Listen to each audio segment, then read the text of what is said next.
बेखौ आं दिनै गथायबाय गथायनानै गोजोननाय मोन्दों खारन आं जि बिजाथिनि जि पेपार गथायनो फैदोंमोन बेयाव आंजों लोगोसे गोबां सुबुङा सहयोग होदों आरो गोबां सुबुङानो आंनो आशीर्बाद होदों आं बेनि थाखाय गोजोननाय बावदों। नोंथांनि देरहासारनाया बेसेबां रोखा होनना फोरमायगोन? आं 100% रोखा होननानै आं नोंथांमोननो फोरमायदों मानो होनब्ला फारफ्रोमबो बिथिङाव दिनै प्रमद बर'नि दैदेननाय UPPLनि जै जानानै दङ आरो UPPLखौनो एबार जोंनि हारि हारिसाफोरा गासैबो एक्सेप्ट खालायनानै भटखौ होगोन होनना आंनियाव फोथायनाय दं। BPFनिफ्राय बिथां प्रबिन बर'खौबो नुनो मोन्दों जों नोंथांमोननि बरमा समस्तिनिफ्राय, नाथाय बिथांजों जुजिनायाव नोंथाङा माबायदि हेफाजाब गोलैगोन होनना फोरमायगोन?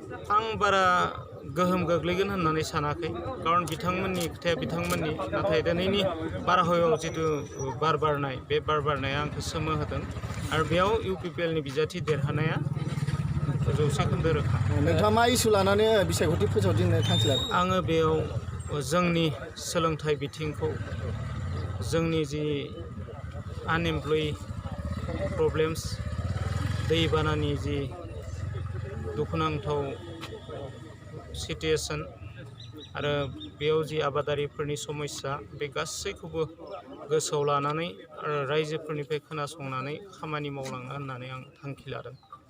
दिनै नोंथाङा नमिनेसन गथायबाय, बरमा ओनसोलनि रायजोफोरनिसिम नोंथाङा मा मेसेज होनो सानदों? आंनि मेसेजआ बेनो जे फैबाय थानाय जि 6 तारिखआव इलेक्सन जागोन, बे इलेक्सनाव बे ओनसोलनि फारफ्रोमबो जौगासारनायखौ नायनानै जोंनि UPPLनि हानजानो जाहाथे बिथांमोननि बेसेन गोसा भटखौ होयो आं बेखौनो खावलायगोन। आच्चा सार, नब कुमार सरनिया बिथाङाबो नैबे बरमा समस्तिनिफ्रायनो उदां बिजाथि महरै बिसायख'थियाव बादायनो थांखि लादों, बे बेलायाव सारा मा बुंनो सानो? सुबुं दाराखान्थियाव बयहाबो मोन्थाय थायो आरो बे मोन्थायनिफ्राय रावखौबो जोगारनानै दोननो हाया।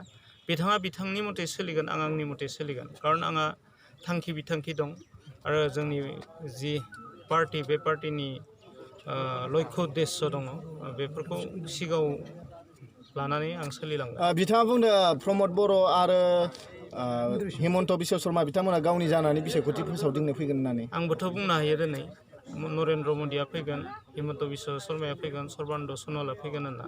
बेयाव सैथोथिया बेसेबां बेखौ नोंथांमोनाबो नायनांगोन। GSP बा BJP दोलोनिफ्राय नोंथाङा माबायदि मदद मोनगोन होनना सानदों? खारन बिथांमोना जि जोंनि खौसेथिनि धोरोम, बे धोरोमखौ मानिनांगोन।